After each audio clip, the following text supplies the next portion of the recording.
Namaskar, welcome to this video. In this video, I'll discuss the Kaling War and its effects and consequences. मैं OP Singh, आप मेरे साथ video में अंत तक बने रहिएगा।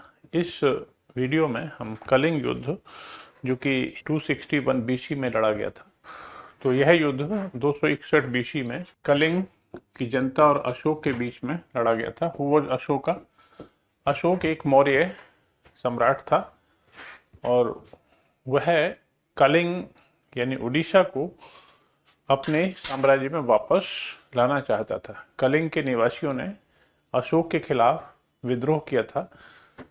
तो इस युद्ध के विषय में अशोक के 13वें शिलालेख से जानकारी मिलती है। 13वें शिलालेख में लिखा हुआ है कि यह युद्ध काफ़ी हिंसक था, इसमें भारी मारकाट हुई थी, इसमें लाखों लोग मारे गए थे और घायल हुए थे। 1 लाख से अधिक लोगों को बंदी बना लिया गया था और अशोक इस युद्ध को जीत तो गया था, लेकिन इस युद्ध की हिंसा ने अशोक को काफ़ी द्रवित कर दिया था। Ashok was moved by the violence which led to the suffering of the people on the large scale. इसीलिए अशोक का हृदय काफ़ी पसीज गया था और उसने इस युद्ध के बाद युद्ध ना करने की घोषणा कर दी थी। उसने घोषित कर दिया था कि इस युद्ध के बाद अब वह कोई युद्ध नहीं लड़ेगा। साम्राज्य विस्तार के लिए अब कोई और गुंजाइश नहीं बाकी बची है। तो कलिंग युद्ध के बाद अशोक ने अपनी जो युद्ध नीति है उसे त्याग दिया था। उसने स्पष्ट तौर पर 13वें शिलालेख में घोषणा की है कि अब उसने भेरी घोष या युद्ध घोष का परित्याग कर दिया। भेरी घोष का मतलब है युद्ध द्वारा साम्राज्य विस्तार करने की नीति। भेरी घोष की जगह अब उसने जो नीति अपनाई है वह है शांति की नीति, जिससे उसने कहा धम्म घोष।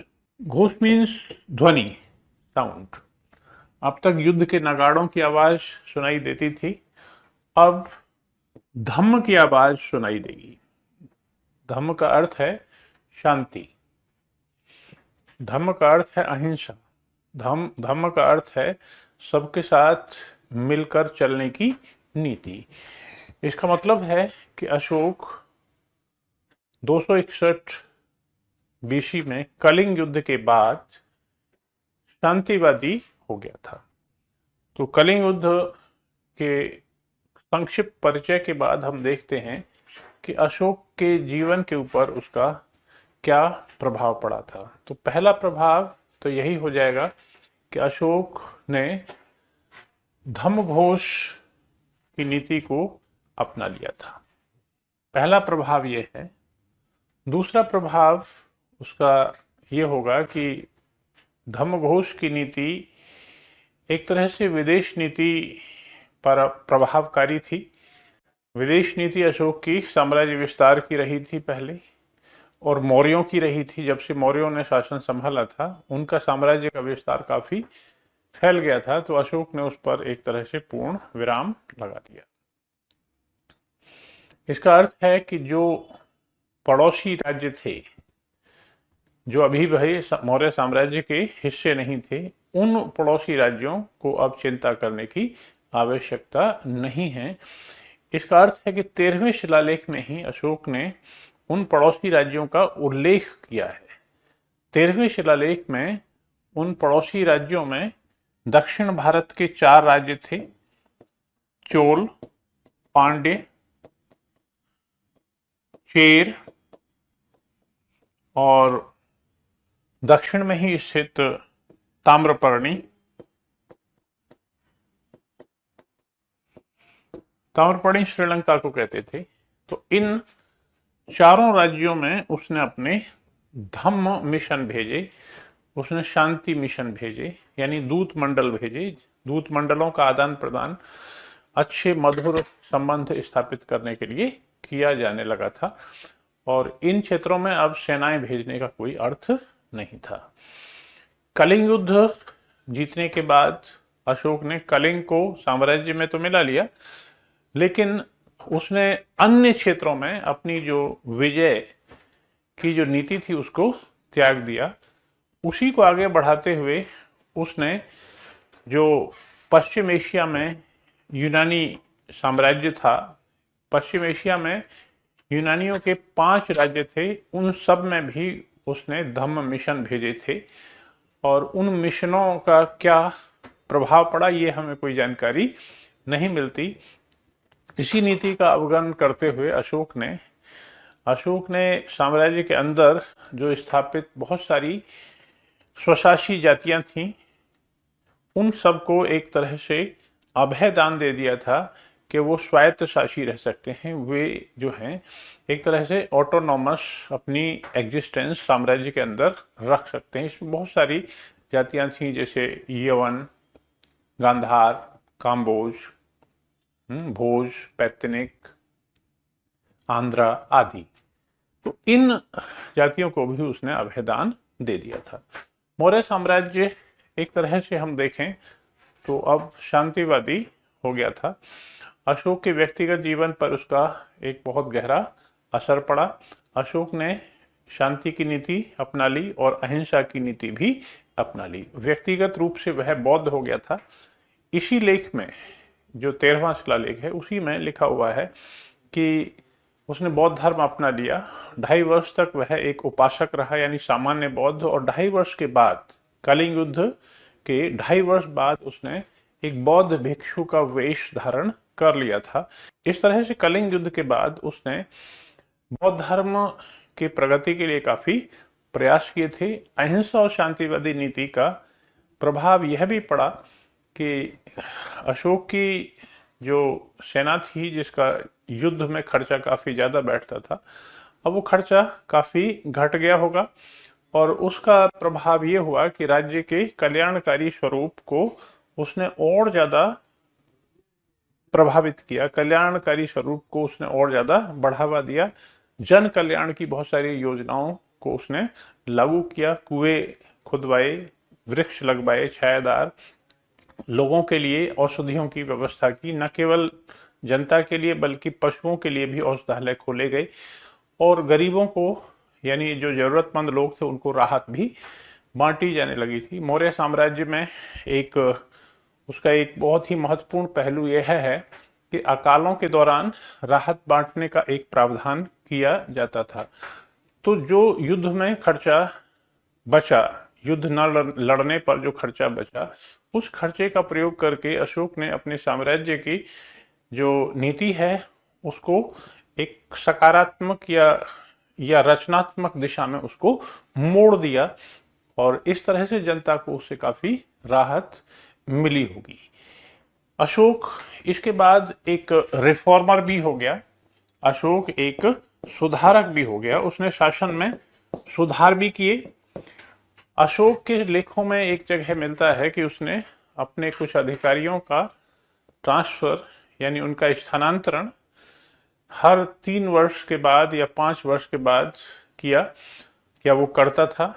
और इस तरह से शासन व्यवस्था के सबसे महत्वपूर्ण सिद्धांत की जानकारी हमें अशोक के लेखों से मिलती है।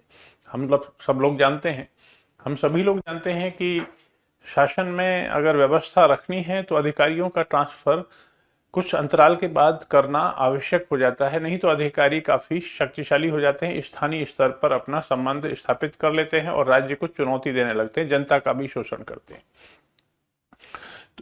So he used to transfer his officers after every 3 years interval and 5 years interval. इस बात की जानकारी देने वाला हमें और कोई साक्ष्य सारी दुनिया में नहीं मिलता। ये पहली बार है जब अधिकारियों के ट्रांसफर की व्यवस्था भारत में मिलती है। This is the most significant contribution to the public administration by Ashoka. Ashok की धार्मिक नीति में परिवर्तन हुआ और उसने सहिष्णुता के सिद्धांत को व्यापक तौर पर अपना लिया। अहिंसा के सिद्धांत को भी व्यापक तौर पर अपना लिया गया। अहिंसा की जो नीति थी उसका अर्थ है कि अनावश्यक हिंसा को रोकना। अनावश्यक तौर पर शिकार खेलने में या यज्ञों में बहुत हिंसा होती थी, पशु बलि दी जाती थी। उस हिंसा को अशोक रोकना चाहता था और उस समय की आवश्यकता थी, क्योंकि कृषि कर्म बढ़ने से, व्यापार बढ़ने से पशुधन के संरक्षण की आवश्यकता थी। तो पशुओं का संरक्षण, पशुधन का संरक्षण किसी भी तरह से करना जरूरी था। चाहे तो शिकार में पशुओं की हत्या होती हो, चाहे उन्हें यज्ञ और बलि के लिए मार दिया जाता हो, या भोजन सामग्री के लिए पशुओं की हत्या होती हो, लेकिन पशुधन काफी महत्वपूर्ण था। बौद्ध धर्म में कहा गया है एक जगह कि पशुओं को बताया गया अन्नदा वन्नदा सुखदा, अन्न देने वाले, वन्न माने सौंदर्य देने वाले, सुखदा माने सुख देने वाले कहा गया है। जैन धर्म में भी पशुधन के संरक्षण की बात कही गई है। और इस समय तक आते आते, 3री शताब्दी ईसा पूर्व तक आते आते, तो ब्राह्मण धर्म में भी पशुधन के संरक्षण की बात कही जाने लगी थी और भक्ति पर जोर दिया जाने लगा था। इसलिए हम अशोक द्वारा जीव हिंसा परित्याग करने की नीति को केवल बौद्ध धर्म के ही दृष्टिकोण से नहीं देख सकते, इसे हम सर्वसामान्य दृष्टिकोण में परिवर्तन के परिप्रेक्ष्य में भी हमें देखना चाहिए। तो अशोक की शांति और अहिंसा की जो नीति थी, उसकी धम्म की नीति से हम धम्म कह देते हैं। व्यक्तिगत रूप से अशोक ने बौद्ध धर्म स्वीकार कर लिया था। स्वाभाविक तौर पर उसने अपने व्यक्तिगत धर्म को बढ़ावा देने के लिए कुछ प्रयास जरूर किए थे। बौद्ध धर्म का प्रचार श्रीलंका में हुआ, दक्षिण भारत में हुआ और फिर बर्मा में हुआ। उसने धम्म मिशन दूसरे देशों में भी भेजे थे। लेकिन असली बात यह है कि उसने एक सम्राट के तौर पर अपने धर्म को दूसरे धर्मों के ऊपर थोपा नहीं। उसके शासन काल में ब्राह्मणों द्वारा किसी भी प्रकार का विरोध नहीं किया, यानी ब्राह्मण अपनी जीविका आसानी से चला रहे थे। सेना की संख्या को नहीं घटाया गया, सेना यथावत बनी रही और उसने विद्रोहों को दबाने का अधिकार अपने पास सुरक्षित रखा। उसने ये कहा था केवल कि भाई हम साम्राज्य विस्तार के लिए युद्ध नहीं लड़ेंगे, लेकिन आत्मरक्षा के लिए युद्ध हम लड़ते रहेंगे। इस बात का उसने इंडिकेशन दिया है। एक लेख में उसने कहा है कि धम्म में भी देवानाम प्रिय प्रियदर्शी का अनुशासन है। यानी अशोक अपने आप को अपने लेखों में देवानाम प्रिय प्रियदर्शी कहता है। तो जो लोग अनुशासनहीनता फैलाएंगे या विद्रोह करेंगे जिसकी वजह से जनता को कष्ट होता है, उन विद्रोहों का दमन करने की शक्ति राज्य के पास है। तो ये कुछ सामान्य सी बातें हैं सकारात्मक जो इस युद्ध के बाद आई। यहाँ पर एक बात महत्वपूर्ण है कि अशोक की जो विदेश नीति थी उसमें भारी बदलाव आया था। उसकी विदेश नीति के कुछ सिद्धांत हमारे भारत की, स्वतंत्र भारत की विदेश नीति से भी उसकी झलक मिलती है। अशोक की विदेश नीति से ही पंचशील के सिद्धांत लिए गए थे, पंचशील के सिद्धांत। लेकिन अशोक की इस नीति के कुछ नकारात्मक पहलू भी थे। पहली बात ये कि उसकी सेना की जो लड़ने की क्षमता है वो घट गई थी और भविष्य में जब उत्तर पश्चिम से भारत पर खतरे आए तो वो सेना उनका मुकाबला नहीं कर पाई। दूसरी बात यह है कि लोगों को शांति का पाठ पढ़ाया जाने लगा। हिंसा को पूरी तरह से त्याग देने से ब्राह्मण धर्म के जो अनुयायी थे, यानी सनातन धर्म के अनुयायी, वो नाराज हो गए और इससे मौर्यों के प्रति एक तरह का नकारात्मक भाव उनमें पैदा हो गया। आगे चल के एक ब्राह्मण सेनानी पुष्यमित्र शुंग ने ही मौर्य वंश का अंत किया था और अपने साम्राज्य की स्थापना की थी, अपने वंश की स्थापना की थी, जिसे हम शुंग वंश कहते। अशोक की धम्म की नीति कुछ हद तक अस्पष्ट थी। अस्पष्ट राज्य अवधारणाओं से फायदे की जगह नुकसान भी काफी ज्यादा हो जाते हैं। हम नहीं जानते कि अशोक की धम्म की नीति के सकारात्मक फायदे कितने थे, उनकी क्वांटम हम नहीं पता कर सकते। लेकिन जब नकारात्मक प्रभावों की बात आती है तो धम्म की अस्पष्टता सबके ऊपर हावी हो गई थी, चाहे अशोक के उत्तराधिकारी हो, चाहे सामान्य जनता हो, चाहे राज्य के बड़े अधिकारी। सब लोगों को ये बात समझ में नहीं आती थी कि अशोक जिस धम्म की बात, जिस शांति की नीति की बात कर रहे हैं वो धम्म है क्या। धम्म का मतलब पाली भाषा में बौद्ध धर्म भी है और धम्म का मतलब एक सर्वसाधारण नैतिकता भी है। तो अशोक धम्म की नीति का प्रतिपादन करके आखिर करना क्या चाहते हैं। ठीक है, इससे कंफ्यूजन ही ज्यादा पैदा हुआ और यह कंफ्यूजन राज्य के लिए काफी घातक सिद्ध हुआ। धम्म की नीति का एक प्रभाव, जो कि कलिंग युद्ध का अप्रत्यक्ष प्रभाव भी है, यह रहा कि अशोक ने धम्म के प्रभाव के लिए, धम्म के विस्तार के लिए काफी पैसा उसने खर्च किया। इससे राज्य की आर्थिक स्थिति पर दबाव आ गया और कुछ विद्वान ये मानते हैं कि मौर्य साम्राज्य का पतन आर्थिक दबावों के परिणाम स्वरूप हुआ।